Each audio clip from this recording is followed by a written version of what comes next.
दर्शकों का खास स्वागत है हमारे खास प्रोग्राम सेहत टुडे में। हमारे आज के स्पेशल गेस्ट हैं doctor Gautam Goyal and doctor Kanika Sharma, medical oncologist.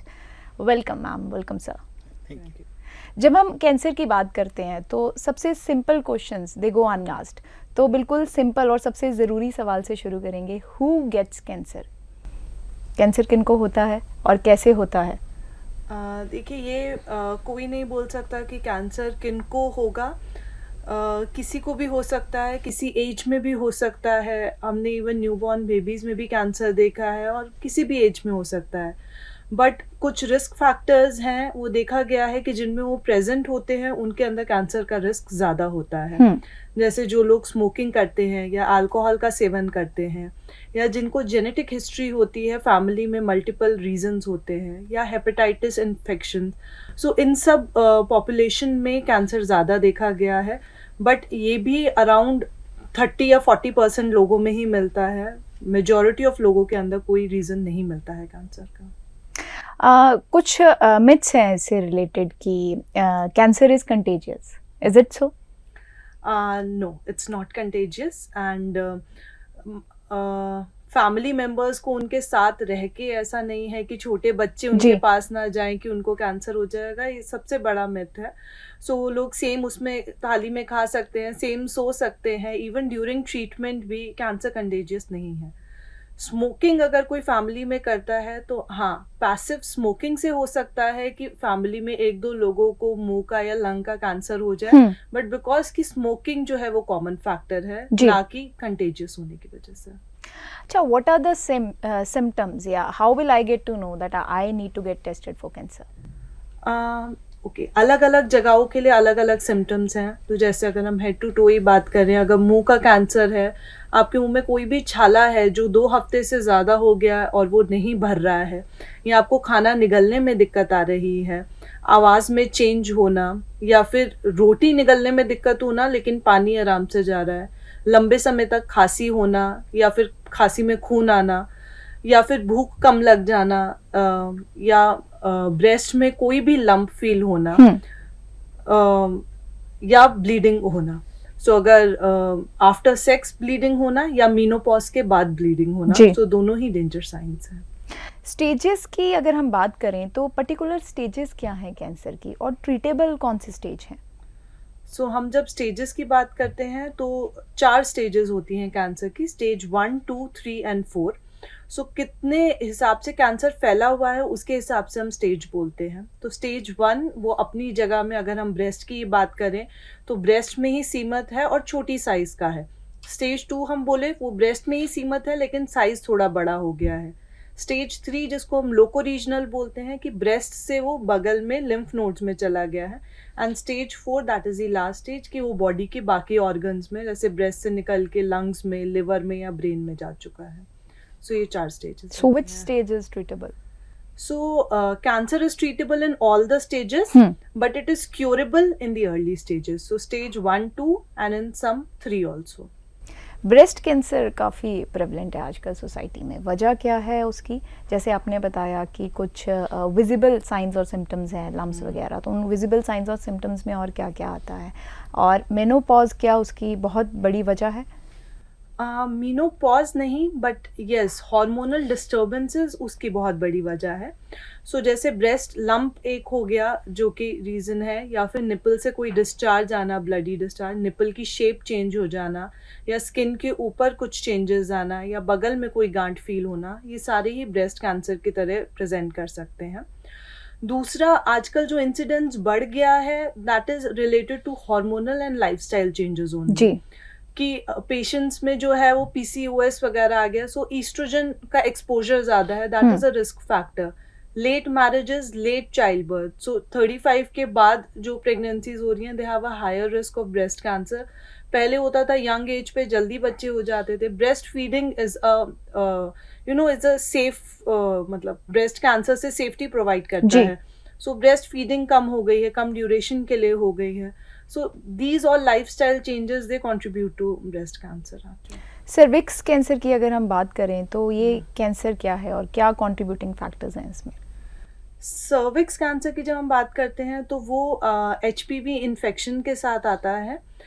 99% of the cervical cancer HPV infection के थ्रू होते हैं. सो ये यूजुअली देखा गया है कि जो बैकवर्ड क्लासेस हैं या जो लोअर इकोनॉमिक पॉपुलेशन है, because of poor hygiene, multiple sexual partners, इनके अंदर ज़्यादा देखा गया है जी. उसी के लिए ही अब एचपीवी वैक्सीनेशन अवेलेबल हैं in young age to prevent that. But most common again cervical cancer के लिए भी है कि अगर आपको रेगुलर साइकिल्स के बीच में ब्लीडिंग हो रही है जी. या post coital bleeding, that is sex के बाद ब्लीडिंग हो रही है, मीनोपॉज के बाद ब्लीडिंग हो रही है, सो ये सारे सर्वाइकल कैंसर की तरफ जाते हैं. सर, कैंसर ज़्यादातर ये डेस्टिनी डिपेंडेंट केसेस होते हैं या जेनेटिक्स या हेरिडिटरी रिलेटेड होते हैं या कुछ फैक्टर्स होते हैं जो कंट्रीब्यूट करते हैं, जैसे मैम ने बताया कि स्मोकिंग बहुत बड़ा रीज़न है, ऐसे और कौन से फैक्टर्स हैं? देखिए, सबसे पहले तो लेकर चले जेनेटिक कैंसर्स. जी. So genetic cancers are near about 5 to 10% of all cancers. हम लोगों को लगता है कि जेनेटिक कैंसर्स ज़्यादा होंगे, पर टोटल कैंसर्स के 5 से 10% ही जेनेटिक कैंसर्स है. दूसरा आ जाता है age. Age the age progresses, the chances of cancer increases. It is not related to all cancers. कुछ कैंसर्स बच्चों में ज़्यादा होते हैं, कुछ लेडीज में ज़्यादा होते हैं, कुछ ओल्ड एज में ज़्यादा होते हैं, but yes, age is a risk factor. Second is exposure to carcinogens जो कैंसर कॉज कर सकते हैं, like tobacco in any form. जी. चाहे वो बीटल नट हो, सुपारी हो, या हम कहें तंबाकू हो, खैनी हो, या स्मोकिंग हो. देन कम्स इन्फेक्शंस, लाइक अभी बताया था ह्यूमन पेपिलोमा वायरस इन्फेक्शन, जिससे बच्चेदानी के मुंह का कैंसर होता है. Hepatitis B infection. Other is what we relate to lifestyle diseases. Lifestyle diseases में हमारी एक्टिविटी दिन पर दिन कम होती जा रही है. So the fat is increasing. That is the reason. जो ईस्ट्रोजन्स हैं वो ज्यादा बढ़ रहे हैं, उसी के कारण uterus cancer as well as breast cancer is also increasing. So these are the, you can say, the risk factors एक तरह से. जी. फॉर इंस्टेंस, जैसे आपने बात करी कि बच्चों में भी कैंसर है, अगर कोई प्रेग्नेंट लेडी है या किसी ने कंसीव किया है और वो कैंसर पीड़ित हैं, तो क्या प्रोबेबिलिटी रहती है कि बच्चा सेफ है या बच्चा भी पीड़ित हो सकता है उस बीमारी से? सो बच्चों और मदर का ब्लड मिक्स नहीं करता है. ओके. ठीक है ना. So there is no risk to the child that he और she will have a cancer from the mother. जी. सो अगर मदर को कैंसर है तो बच्चे को उस समय कैंसर होने का कोई डर नहीं है. ट्रीटमेंट की बात करते हैं. सबसे पहले वैक्सीनेशंस अवेलेबल हैं कैंसर के लिए, जैसे मैम ने कहा कि प्रिकॉशन है सर्विक्स कैंसर का. बाकी कैंसर्स की हम बात करें तो वैक्सीनेशंस अवेलेबल है. देखिए, जो ह्यूमन पेपिलोमा वायरस से इन्फेक्शन से कैंसर्स होते हैं उनके लिए वैक्सीन है. सो दैट इज सर्विक्स, जिसको हम बच्चेदानी के मुंह का कैंसर कहते हैं, या ओरल कैंसर्स, कुछ जो एचपीवी वैक्सीन से रिलेटेड होते हैं. बट हमें समझना चाहिए कि ये वैक्सीन की एफिकेसी भी 70% ही है. सो वैक्सीनेशन होने के बाद भी ये कोई कंफर्मेशन नहीं है कि कैंसर नहीं होगा. There are chances. यस. अच्छा, ट्रीटमेंट की बात करते हैं सर. ये कौन सी थेरेपी और ट्रीटमेंट हमें समझाइए लेमन लैंग्वेज में. ये gene targeted theory, what are all these? Okay. देखिए, सबसे पहले तो ये है कि ट्रीटमेंट करने से पहले हमें ये होना चाहिए पता कि which cancer it is first and what stage it is. ठीक है ना. वो डॉक्टर का है, पेशेंट के लिए नहीं. सबसे पहले आती है surgery, the oldest therapy of cancer, you can से. सो 80% of cancers require surgery in their initial phases for cure. First stage 1, stage 2, stage 3 में यू कैन से 60 to 70, 80% को सर्जरी की जरूरत है और उससे वो क्योर हो सकता है. फिर आती है रेडियोथेरेपी, जिसको कहते हैं सिकाई देनी. ओके. अब सर्जरी अकेले से नहीं क्योर हो सकता, तो सर्जरी कर दी, उसके बाद उसी एरिया को, लोकल एरिया को एड ऑन ट्रीटमेंट देने के लिए हम रेडिएशन दे सकते हैं. ठीक है. देन कम्स सिस्टेमिक थेरेपी, जो बाकी बॉडी को भी क्लियर करती है. उसमें आ जाता है कैंसर के ऊपर काम करने वाली दवाई, चाहे वो टैबलेट फॉर्म में है, चाहे वो इंजेक्शन फॉर्म में है, चाहे वो ऑइंटमेंट है. उसको हम कहते हैं कीमोथेरेपी, जो कैंसर के सेल्स को किल करती है. जी. सो कीमोथेरेपी के आगे आगे पार्ट्स आ जाते हैं। हार्मोनल थेरेपी जो हार्मोन्स पर काम करती है, एक स्टैंडर्ड कीमोथेरेपी जो हम बचपन से देखते आ रहे हैं, जिसका एक खौआ बना है कि बाल झड़ जाएंगे, हाँ जी, मुंह में छाले आ जाएंगे। देन कम्स इम्यूनोथेरेपी जो एक नई थेरेपी है और आज की डेट में रिजल्ट्स अच्छे आ रहे हैं। टारगेटेड थेरेपी मतलब हम कैंसर पर कोई एक टारगेट ढूंढते हैं और उसके ऊपर ड्रग देते हैं, तो उसका इफेक्ट बढ़ जाता है और साइड इफेक्ट कम हो जाते हैं। देन कम्स इन्वेस्टिगेशनल, लाइक जैसे आपने कहा जीन थेरेपी, जी, जो अभी इन्वेस्टिगेशनल फेज में है, अभी भी स्टैंडर्ड ऑफ केयर नहीं बन पाई है। ठीक है सर। काफ़ी केसेस में हमने सुना है कि डिटेक्ट हो जाता है कैंसर नेसेंट स्टेज में और सर्जरी भी हो जाती है, लेकिन रेकरेंस के चांसेस हमेशा रहते हैं। तो वो चांसेस क्यों होते हैं और कौन से केस में होते हैं? This recurrence I will say near about 100% cancers में उसका चांस रहता है। ठीक है ना। रिकरेंस का मतलब क्या है कि हमने इलाज कंप्लीट कर दिया, इलाज कंप्लीट करने के बाद जो भी था, सर्जरी, रेडियोथेरेपी, कीमोथेरेपी, कुछ भी कर दिया, उसके बाद हमारे पास कोई भी मेथड नहीं है जिससे हम डिटेक्ट कर सकें कि बॉडी में कहीं पर कोई कैंसर सेल बचा है या नहीं है। सो एक तरह से हमारे लिए पेशेंट क्योर हो गया, पेशेंट के लिए भी। बट जो वो सेल्स बचे रह जाते हैं, ठीक है ना, वो धीरे धीरे फिर ग्रो करना शुरू कर जाते हैं, बॉडी उनको कंट्रोल नहीं कर पाती और इसलिए वो रिकरेंस आ सकती है। जी, अगर ब्रेस्ट कैंसर की मैम हम बात करें तो लम्स जैसे आपने कहा कि वाटर बेस्ड भी होते हैं या कैंसरस भी हो जाते हैं। ये अगर हमें पता लगा और हमने चेक कराया कि ये वाटर बेस्ड है, तो कितना फ्रीक्वेंटली हमें चेक कराना पड़ेगा वो कि ये कैंसरस तो नहीं है? ओके, जब हम बोलते हैं water based, so basically younger age में 40 से यंगर एज में एक ब्रेस्ट लंप अगर है, so they are both the probabilities कि फाइब्रो एडिनोमा भी हो सकता है या फाइब्रो एडिनोसिस एंड कैंसर के चांसेस भी हैं। सो फाइब्रो एडिनोमा या फाइब्रो एडिनोसिस जब हम बोलते हैं, these are all hormonal changes जो बहुत फ्रीक्वेंटली देखने को मिलता है, एंड इसके अंदर these are known as breast mouse, क्योंकि वो इतने मोबाइल एंड सॉफ्ट से होते हैं। अगर आप एग्जामिन भी करेंगे, अभी आप यहाँ एग्जामिन करेंगे, थोड़ी देर में वो आपको मूव हुआ हुआ लगेगा। ठीक है। सो अगर किसी पेशेंट को फाइब्रो एडिनोमा है, सो वो रिस्क फैक्टर नहीं है कि फ्यूचर में अगर उसको रिमूव नहीं किया तो वो ब्रेस्ट कैंसर में कन्वर्ट हो जाएंगे। दीज आर बिनाइन कंडीशन जी, कि उन्हें छोड़ भी देंगे वो कैंसर में नहीं कन्वर्ट होंगे। अगर आपको लग रही है कि गांठ जो थोड़ी सी हार्ड लग रही है या जिसका साइज बड़ा लग रहा है, so that may be cancerous, तो उसकी जांच करानी चाहिए। बहुत से पेशेंट्स को लगता है कि इसके अंदर पेन हो रहा है, सो वो कैंसर नहीं होगा। Yes, cancer is painless, but ये क्राइटेरिया नहीं है कि इसमें अगर पेन हो रहा है या नहीं हो रहा। इट इज बेसिकली अबाउट कि वो कितना आराम से मूव कर रहा है और उसकी कंसिस्टेंसी क्या है, कि वो सॉफ्ट है कि हार्ड लग रहा है फील करने में, तो वो रहता है। कैंसर के ट्रीटमेंट के लिए किसी को प्रिपेयर करना है तो कौन सी ऐसी चीजें हैं जो उनको दिमाग में रखनी पड़ेंगी, जो उन्हें पता होनी चाहिए? फैमिली को, दोनों। देखिए, हर एक का अपना एक सोशल स्ट्रक्चर होता है। मैं ये लेकर चलता हूं कि हमें पेशेंट को सबसे पहली बात है कि बीमारी के बारे में जानकारी देनी चाहिए। हमारे पास बहुत से पेशेंट आते हैं जो आकर, अटेंडेंट्स आकर कहते हैं कि नहीं, आपने पेशेंट को नहीं बताना, हमने नहीं बताया है। ठीक है ना। That becomes a more difficult task. तो हमें सबसे पहले ये है कि जो उस चीज को भुगतेगा, हमें उसको उसके बारे में सारी इंफॉर्मेशन देनी चाहिए। जितना हम छुपाएंगे उतना आगे ट्रीटमेंट मुश्किल होती जाती है। तो उसको पहले तो डायग्नोसिस बताना, देन कितना ये स्प्रेड हुआ है, क्या हमारी ट्रीटमेंट ऑप्शंस हैं, क्या आगे ट्रीटमेंट के साइड इफेक्ट्स हैं, may be up to a level results also. हमें अगर उनको एक स्टेप वाइज मैनर में पेशेंट को बताएंगे, वो सबसे मेजर चीज है। आज मैं अगर किसी पेशेंट को बताऊंगा, वो मना कर सकते हैं कि नहीं, मुझे तो ये हो ही नहीं सकता, बट आफ्टर 5 days 10 days वो जब उस चीज को एक्सेप्ट कर लेगा, then he will accept the treatment better.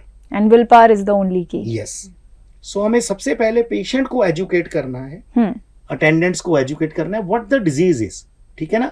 Disease क्या है, इसकी ट्रीटमेंट क्या ऑप्शंस हैं, उनके साइड इफेक्ट्स क्या हैं, रिजल्ट्स क्या हैं।